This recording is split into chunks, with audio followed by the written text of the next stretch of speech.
Maybe you're thinking to yourself, I'll just go live on the land. It will crush your dreams. Grid's down. Where are you gonna go to the bathroom? This is a game changer. It's gonna be a big deal. How are you gonna keep warm? I'm about to take out my very first batch of freeze-dried food out of my Harvest Right freeze dryer. Oh, dude! Okay, so you've got to read this book. This book will blow your mind. You could have a whole cycle of seeds growing on your counter. I did gummy worms. Oh my gosh, look how big they are. Ice cream bars. I hope you've got extra food for your pets. You do, right? Here's my breakfast scramble. I'm really excited to try this. All right, so here I am in my little corner of the basement, my prepper corner. Oatmeal, rice, grains, pastas. Here I've got some extra fuels, canned goods that I do myself.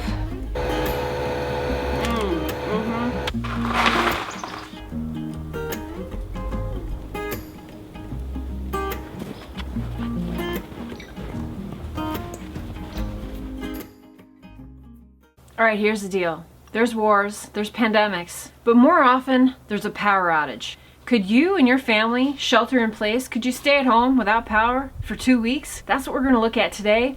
I'm gonna share some tips and tricks and some knowledge I've gained over the past 2 years. As I've started my prepping journey, I got some cool things I wanna show you, some real groundbreaking things, a couple of great books, some things maybe you haven't thought about. And by the end of this video, I want to challenge you to get you and your family ready for 2 weeks to stay at home, totally self-sufficient. We're talking, do you have water? Do you have heat? Do you have a place to go to the bathroom? Do you have the medications you need? It goes way beyond food when you start thinking about preparedness for an emergency or a natural disaster. So we're going to dig into that. I've learned so much in the last couple of years, and I want to bring you up to speed on where I am and share some really cool new products and new things out there that I think are game changers. Stay tuned. Okay, before we get started, let's get something out of the way. Yes, these are very incredibly red pants. Yeah. Before we dive into the home preparedness, disaster ready, everything, maybe you're thinking to yourself, I'll just go live on the land. Well, I've got some news for you. You should try that out. It's a lot harder than it seems. And I know this from experience, from being on Alone, season 4 and 5.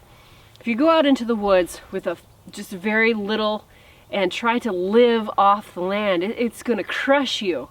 It will crush your dreams and it'll shrink your stomach. So if you would like to go on a diet, go try to go and live off the land. It is so much harder than it looks. So in light of world events, in light of pandemics, in light of our weather changing, have you thought about, could you survive just 2 weeks without electricity? Now, it seems like a pretty simple thing to think about, but the big picture is actually quite scary to think about what would happen without 2 weeks of power. So the thing that really opened my eyes to this scenario of what life would be like without electricity, my friend Holly suggested that I read this book. Okay, so you've got to read this book. This book will blow your mind. They talk about giving you some perspective. This book right here. What would happen in an EMP attack? This book right here, even though it's fiction, is going to give you a pretty good idea of what would go down if the region you're in, the area you're in, is without power for any amount of time. It's by William R. Forstner. So what this book is about is what it might look like in the event of an EMP attack. EMP stands for electromagnetic pulse, and what would happen if that were to occur is we would lose all of our electronics. The electric grid would go down. Everything digital would die. Now, why would something like that occur? Either a nuclear attack that happens in the atmosphere, and it pulses and it shocks all of our electronics into deadness, or a solar event can also do something like this. So what might that look like when whole vast areas around you are without power? Well, this book here, this is eye-opening of how things would start to go south and how ruthless people would get. And I really feel like this is a pretty accurate depiction of what it might be like. You know, and at the end of the book, guess what they start doing? They start eating their dogs because there's nothing left to hunt. There's nothing left in the woods. Even their dogs are dying because they don't have enough food. So yeah, it would be it would be ugly. So start here. And it's not a scare tactic, but it would open your eyes. Okay, the next book that I think is just so vital and has so much good information in it to share is this book. This new book by Creek Stewart, which is The Disaster Ready Home. This book just came out, I think, around December, January-ish. And it's just chock full of good stuff.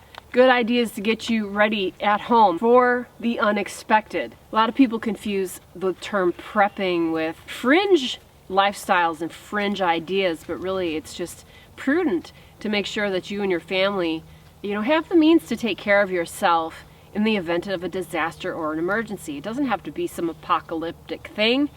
It can be as simple as the power grid going down from a storm, and that is most likely to happen. Hi, little pretty girl. This is a good Daisy dog. The wolf. And as long as you have the wolf will save you and keep you warm. Grid's down. Something really important you need to think about ahead of time. Where are you going to go to the bathroom? Here's one really easy way to take care of that. It really couldn't get any easier than a bucket toilet. Now, we used something like this in Alaska for years, a composting toilet. You cover it with sawdust, and we actually were composting it outside in place. This system is a compost in the bucket system. This is an idea that comes from Creek Stewart, who I'm a big fan of. You can buy these snap-on toilet lids that go right on a 5-gallon bucket. You can get them at Walmart. That's where I got this one. You can get them online. They're really cheap, $10, $12, $13, something like that. And you've got yourself a toilet as soon as you put it on a bucket. You can make a bigger enclosure for your bucket with a real toilet seat and all that. And it could be a lot more stable, but it works. Then all you need is a bucket of sawdust. And you can get sawdust from any sawmill. I mean, there's plenty of sawmills around here. Any woodworking shops, even from schools that have a woodworking program, you could probably get some free shavings. So what you're going to want to do is put some sawdust in the bottom, maybe an inch or two, and you can go number 1, number 2, put your toilet paper in there too, cover everything up back again with sawdust. And it's just layering all of that human waste with, sawdust. When you cover it, it covers the smell too. So it's really, I mean, these shavings smell so good. It's fresh pine shavings. Then when this is full, you put another solid lid on it and you just compost it in place. Say put it, in a location in your garage or under some stairs or whatever. And so I'm experimenting with this right now. I haven't totally gone through the process of it composting yet, but depending on the weather, 3-4 months you're going to have compost that looks just like dirt in this bucket. And then you can take that, you can spread it into the woods. You can use it on maybe your fruit trees and some other ornamental trees if you'd like. Not a good idea to put it on like your own garden and stuff like that, but there's your solution to an off-grid toilet with no power and no water. And water's a big deal. So this is awesome. And it's so cheap. It's a good option. And by the way, this is an excellent option for RVs or vans or back of your truck or just camping. Like, it's perfect. Having a way to cook your food is a really big deal. You should at least have some kind of charcoal grill. This can cook any kind of food that you have, and of course you're gonna wanna cook everything that's out of your freezer and fridge first, so why not use your grill? It's super easy to have on hand and multi-purpose for all seasons with the grid or without. Just get yourself a charcoal grill. If we lost power right now here in Michigan, I mean, even though it's March, it's super cold still. It's well below freezing at night. The house would freeze up, the pipes would freeze, like, it's gonna be a big deal. How are you gonna keep warm? And we have had power outages in the winter that last more than a day or two. So you need to be thinking about how you're gonna keep yourself warm if your power goes out. Well, if you've got an alternate heat source, we heat with a wood stove. We always have wood on hand. We have lots of wood in our property. That's not an option for everyone. If you live in the city or an apartment, you don't have a wood stove. So how are you gonna keep yourself warm? You need to think ahead. Even if you had a tent that you could set up inside your house and then heat that with a little bit of something, it'd be warmer than actually the ambient temperature of your house or that room. Then you could carefully use candles to heat up a little bit of a space. These buddy type heaters are really good. They run off these little propane tanks. They come in different sizes And you can actually hook these up to a 20-pound propane tank too. So having extra propane on hand, some way to heat yourself. These are able to be used indoors. These aren't just for outdoors. They'll shut off if they tip over. That's always a good idea to have a carbon monoxide detector in your house. But again, if you walled off one room and you had at least something to keep you warm, that's better than nothing, right? Whether it's hanging up blankets or putting up a tent and being in the tent, like, it's something to help keep the heat in. So have a backup heat source, kerosene heaters, the propane heaters, candles, like whatever it's gonna take. Think ahead and be ready for cold outages. And watch out for wild moose that stalk your woodpile. Oh, and speaking of wild moose, I hope you've got extra food for your pets. You do, right? You should have at least a couple extra bags. Don't forget about your fur babies. Or you can train them to eat weeds. Get that. Get those weeds. Now that I got heat figured out, I want to think about some fresh food that I can grow right on my counter. Let's go check it out.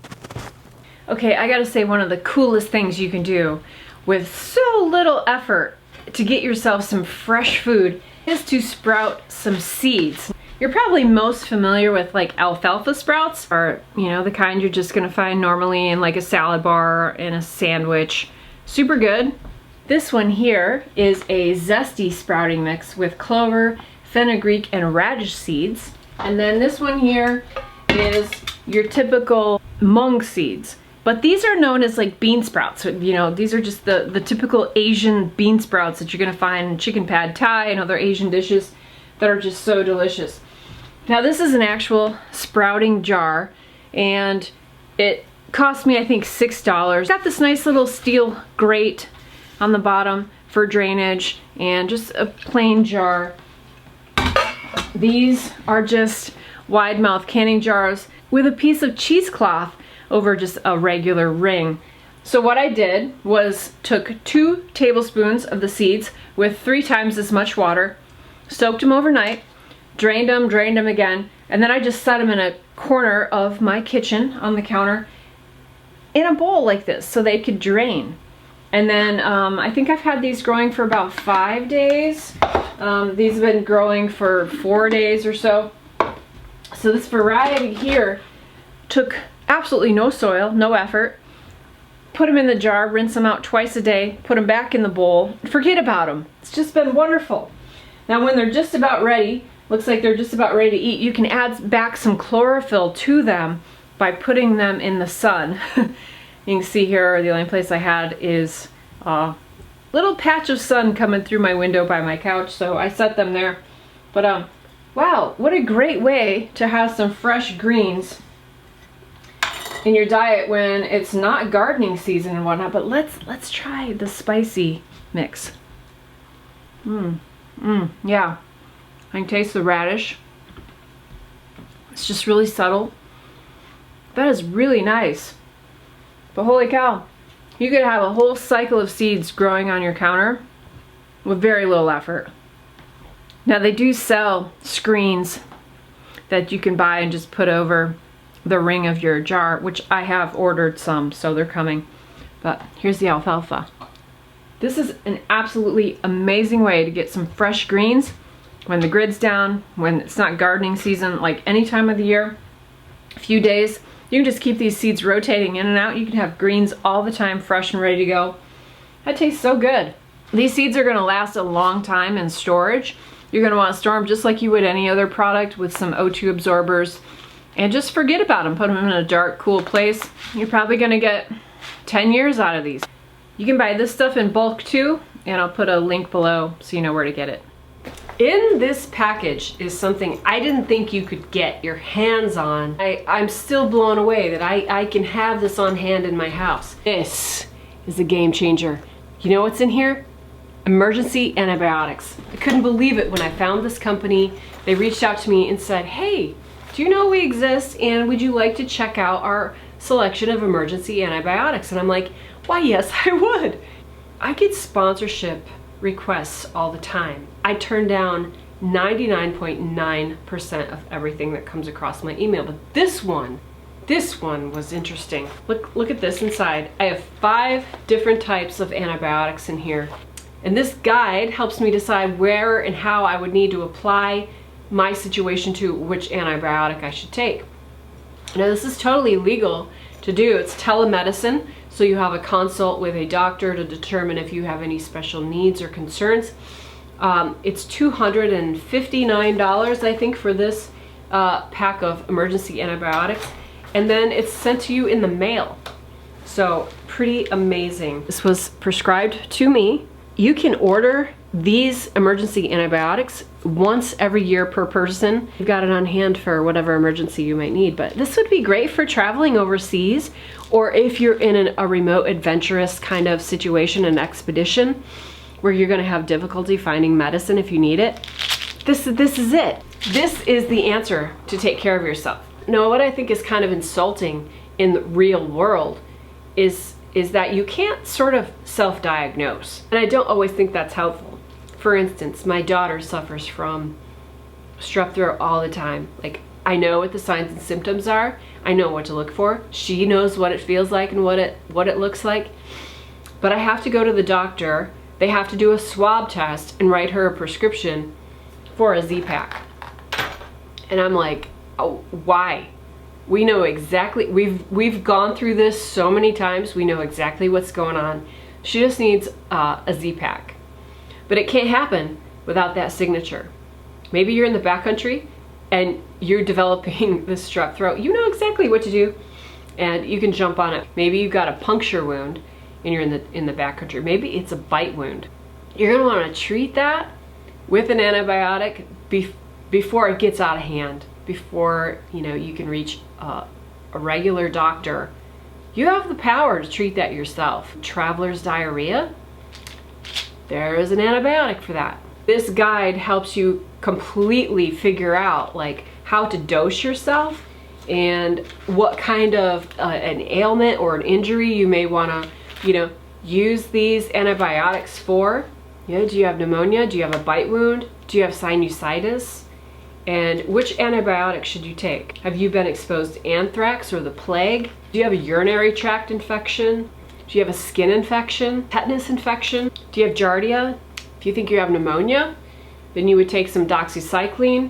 You would take 1 capsule by mouth twice per day for 5 days. So, how amazing is this? And this is totally legal, it's telemedicine, and to be able to know, and I mean, there's a lot in here. This one has doxycycline, 120 tablets, 28 tablets of the ciprofloxacin, 2 Z-Packs, the azithromycin. Jase Medical, I'll put the link below to this. It's $259 for this exact pack. This is revolutionary for home preparedness. I'm blown away that you can do this. I want to thank Jase Medical for being a sponsor of this video. I can't recommend them enough. So I also have extra Tylenol, extra ibuprofen. I have fully stocked first aid kits. I'm also a trained wilderness first responder. So educate yourself about your medical needs. Get some training, get some extra supplies, get a great bulletproof first aid kit, and I recommend first aid kits by Surviveware. I have several of these first aid kits. I usually keep one in the truck with me. Organization that I've never seen in any other type of first aid kit. This is a comprehensive first aid kit. I mean, it has everything you need and it's all labeled. So I highly recommend Surviveware first aid kits, and just a great small family-owned company and with a lot of integrity. So I highly recommend Surviveware first aid kits. I'll put the link below. All right, guys, I'm about to take out my very first batch of freeze-dried food out of my Harvest Right freeze dryer. It's brand new to me, brand new process. My friend and buddy Jill is with me. We've been thinking about getting one of these for a while, and it's time to take out the goodies that I put in yesterday and take a look. I got some pretty weird stuff in here, so yeah, let's do this. Is it really cold? Oh, dude! I did gummy worms. Oh my gosh, look how big they are. I did gummy worms and Oreos and bananas in this tray. They're like crackly. Do you hear that? It's like a cheese puff. That's kind of cool. That is. Oreos, sour gummy worms, and bananas. First tray. All right, some fruit. All right. Yep. Kiwi and raspberry. This tray is all strawberry. Oh, they're like picture perfect. Oh, they are. They're perfect. Look at that. Smells so good. Oh, wow. Okay, I so love it. I cut up some like tangerine popsicles. That didn't work out. Well, live and learn. But look at this. Ice cream bars. Are perfect. So now it is so hot. It's like 90 degrees, humid. We got to get these inside, get everything packaged, because you don't want them to reabsorb any moisture. But All right, cheers. It's like very airy. Mickey, look at this. Oh my goodness. Wow. These Cheese puff gummy worms. beyond interesting is what I call it. This is kind of, Wait till you get to the next flavor. You can taste ooh, it. I'll do that. All right, I'm going for a banana. Yeah, I think I will too. Wow. It's not like a dehydrated banana. Mm-mm. That's like banana. The flavor is intense. It's like banana bread. It is. That feels like getting slapped in the face. This is, I'd eat these, That's cool, but isn't they're it? weird. That's interesting. What else? Try I'm gonna something try else. raspberry. I'm gonna try the kiwi. Val, you wanna try something? In a second. Oh. Ooh. What? Oh no. Those bananas. You don't like the bananas? No, that's not good. The raspberry tastes good, but the texture is a little goofy. me Like see. crumbly. Oh wow. Yeah. Yeah. Val and I were thinking powdering them, Ooh. adding them to smoothies like powder. Oh, that'd be so good. The kiwis are very good. It is very good. Mm-hmm. It's It very tastes tart. really close to the fruit Mhm. before you put it in there. Mm-hmm. These ones don't. That's terrible. Really? You don't like the banana? Oh no. That all turned out. You just never know what you're gonna get. And we haven't tried the ice cream yet. We gotta do that.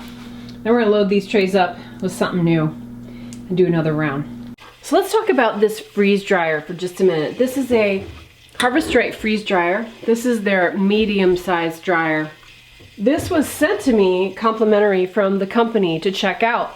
If you've ever looked into these, you know that these are just like the primo prepping, thing to have.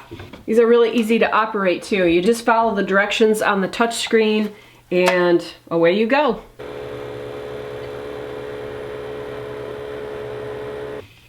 They're not cheap. This unit all set is about $3 grand. But you also know that if you buy freeze-dried foods from a company, they're extremely expensive as well. So over time, using this, and I've been using it like twice a week recently, this would definitely pay off. Now, the payoff is that I can pick and choose where my food comes from and freeze dry that myself. So whether that be venison that I harvested myself, my vegetables, my fruits, like I know exactly where they came from. The doggies are playing behind me. Not only that, but if you're a fan of like the Mountain House instant meals, and there's lots of other brands out there, the backpacking meals that you just add water and stuff, I mean, you can totally make your own meals and do that yourself. I'm gonna try my homemade freeze-dried egg scramble right now for the first time. Just gonna put this over top of it. We'll see in a minute. All right. I think we're good.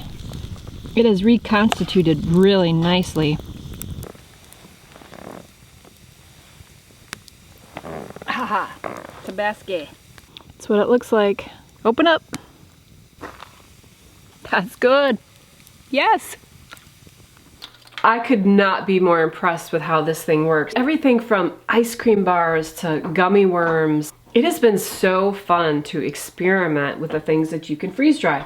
And you can freeze dry cheese and milk and orange juice and yogurt and meats. I just think this is such a valuable tool if you can afford it. Now I have an idea about that too. If you have a small group of friends that are interested in doing something like this, you guys could all go in together and kind of do like a share of this. You know, pick a convenient location for everybody and you guys can all just share the use of this freeze dryer, which I think would be a really good solution to kind of offset the initial cost, the buy-in of one of these things, because I just think it's so valuable.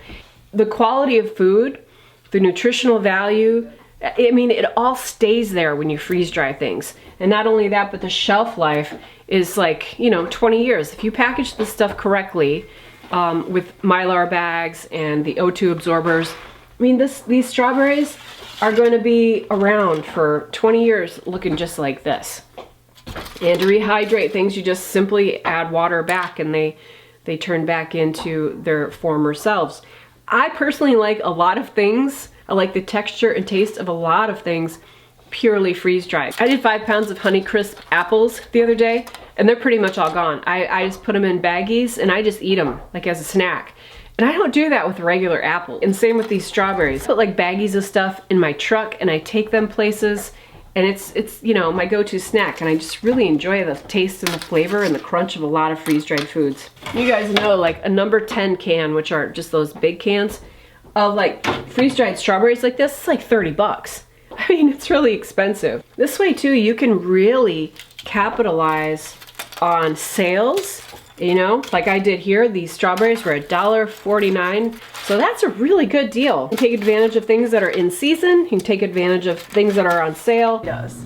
So what we've found that everything is just really, the flavor is very intensified. So how do you know when something freeze-dried is done? Well, you break it, and if it snaps, it's good to go. I'll put the link below if you want to check out the Harvest Right freeze dryers. Awesome, awesome investment into your prepping game. All right, so here I am in my little corner of the basement that I've designated like my prepper corner. And I've come a long way. I've added some storage, shelving, and I'm just gonna kind of give you a tour of what I have going on here.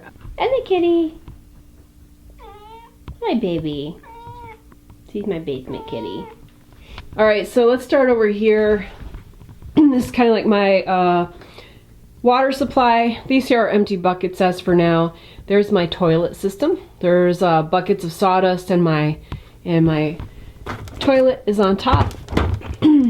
Got some Mylar bags, another empty tote. And so I'm just trying to get started with some things. Here's some sprouting seeds and more water back there. There's a bucket of just stuff that will get rotated. Mylar bagged food that I've already done. Oatmeal, rice, grains, pastas, all kinds of stuff. Down here I've got some extra fuels ready to go. Propane and Coleman fuel for our, you know, little Coleman stoves. I have extra bags of cat and dog food, and what I do is I just rotate. So every time I get a new one, it comes down here and then I take the one on top. I got a big Berkey water filter back here. I've got another little small run and gun kind of filter, you know, just if you needed to get out of the house. Just more things that, you know, I rotate through a lot of this stuff. Over here especially, this is just some extra canned good type things that I rotate through. So I buy extra when they're on sale and then I just come down and rotate through. There's a little buddy heater. We actually have another one too.